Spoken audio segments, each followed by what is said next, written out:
Creo yo, y después de consultarlo con mucha gente, que nunca un mensaje presidencial tuvo un impacto tan fuerte en la ciudadanía como cuando hace 20 años el entonces joven presidente Alan García anunció que iba a estatizar y nacionalizar la banca privada en el Perú. La propuesta causó un terremoto político, fue el fin de una alianza entre empresarios y el gobierno, movilizó a miles a las calles y fue el inicio, el catalizador del inicio del movimiento Libertad, que luego llevaría a Mario Vargas Llosa a la presidencia de la República, candidatura que por cierto falló ante la candidatura de Alberto Fujimori. Fueron tiempos tremendos para el país, que se embarcaba en ese entonces en un modelo económico que estaba en vías de extinción en el mundo, pero que aquí persistentemente el doctor García trataba de implementar. Finalmente el intento fue fallido, fue neutralizado en el Senado de la República y la banca privada pudo seguir operando felizmente en el Perú. Lo que viene a continuación es un recuento de Karina Chávez, de lo que pasó en esos años. Yo sé, y hay que decirlo, que a mucha gente no le gusta recordar, sobre todo los que pertenecen a los sectores que marcharon en esos años en las calles contra el régimen. Pero recordar es bueno para sacar lecciones y para aprender de la historia. Veamos. Por eso en este instante propongo al Congreso su nacionalización y estatización.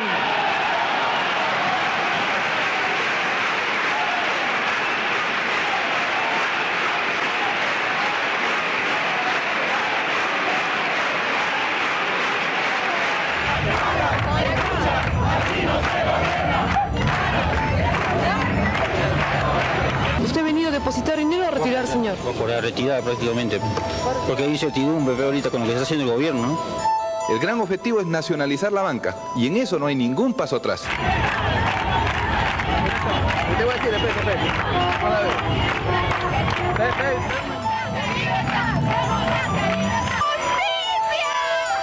20 años atrás, un mensaje presidencial que remeció las columnas del sistema financiero del país. Su nacionalización y estatización.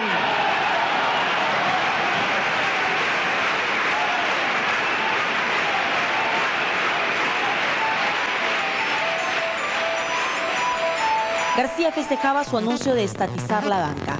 En su pensar del año 87, García Pérez parecía meditar que era la medida más inteligente y audaz.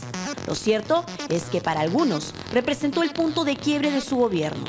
Que García se caía con o sin estatización por la torpeza de las políticas económicas. García y sus asesores y la época fueron bastante torpes en términos económicos. Un manejo de la economía en completo desorden, donde la maquinita, controles de precio, el dólar MUC acabaron por cobrar la factura a la población con la hiperinflación que a finales del gobierno García superó el 2000%. ¿Por qué se dio la estatización? ¿Cuáles fueron las verdaderas motivaciones? ¿Y qué fue la estatización? Una gran cortina negra, cortina de humo que buscaba tapar las cosas, y no falta hoy día algún despistado que dice que la crisis que viene es producto de la estatización. No, señor, la crisis era inevitable. Porque él generó una gran plusvalía en grandes empresas del país, porque claro, como el mercado estaba cerrado, las empresas internas hicieron muchísimo dinero, vendían productos de cualquier calidad a la gente, y la gente la tenía que comprar porque no había importaciones. Entonces él pensó que ese excedente se iba a reinvertir inmediatamente y eso iba a evitar una crisis. Los agentes económicos no funcionan así, porque los agentes económicos funcionan de acuerdo a cómo ven ellos el mercado, cómo ven la tasa de retorno a sus inversiones, etc. Entonces, como él sintió que no había una inversión, él quiso castigar a esta gente, entonces quiso estatizar los bancos. Otra corriente interpreta que la medida radical llegó en momentos donde Alan García perdía su popularidad. En aras de recuperarla, García embanderó la estatización de la banca como una lucha social. Consideraba que solo un sector de la población tenía la concentración del poder económico, oligarquías que dominaban financieramente a los hombres del campo, los reales productores. En eso no hay ningún retroceso. Vamos a nacionalizar la banca, vamos a hacer la justicia social. Democracia, libertad, democracia, libertad, democracia, libertad.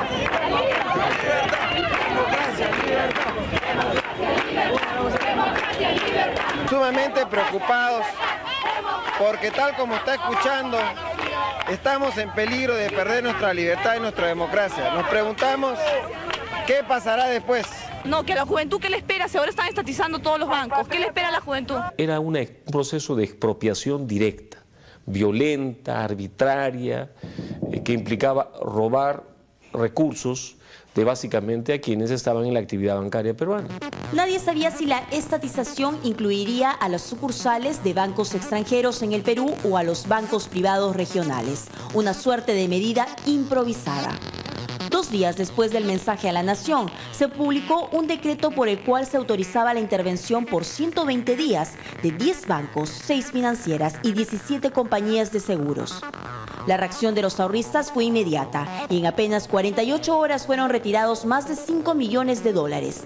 La inseguridad financiera provocó la caída de la Bolsa de Valores de Lima. ¿Usted ha venido a depositar dinero o a retirar, señor? Por la retirada prácticamente, porque hay incertidumbre pero ahorita con lo que está haciendo el gobierno, ¿no?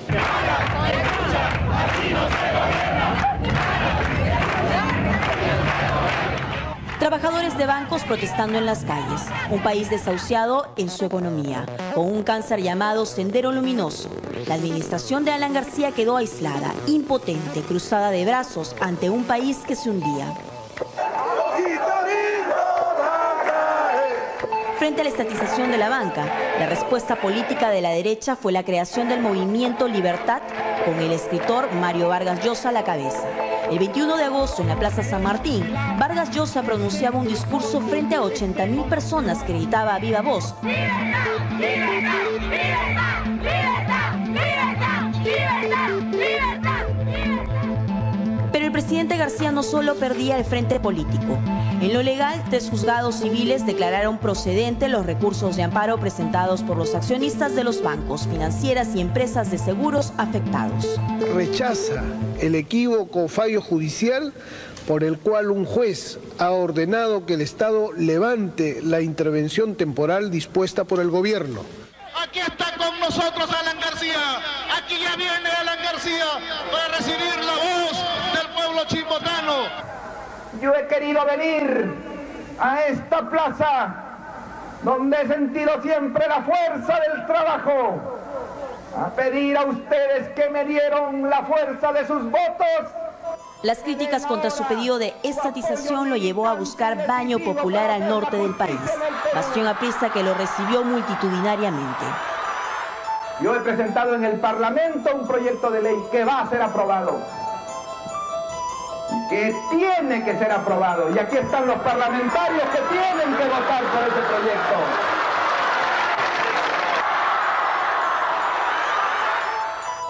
En la precisión en el error, en septiembre se aprobó el proyecto de ley para estatizar. En octubre fue publicado y bastó para que el gobierno ingrese a la fuerza al Banco Vice y Crédito. Las imágenes de agresión contra Guillermo Vice cuando intentaba recuperar la administración dieron la vuelta al mundo. Ante tantos reclamos, acorralado judicial y socialmente, Alan García Pérez perdió todos los frentes. Tuvo que dar un paso atrás ante su famosa estatización, pero el daño ya estaba consumado. Gracias a Dios han pasado 20 años y sabemos que eso no va a volver a ocurrir. Pero eso es lo que cuando sucede, eso es lo que sucede cuando se siguen modas económicas completamente desfasadas. En ese momento, y el mundo había dado un giro hacia otras latitudes, y acá en el Perú se discutía todavía la expropiación sin pago en ese momento, además con mucha incertidumbre, de bienes privados.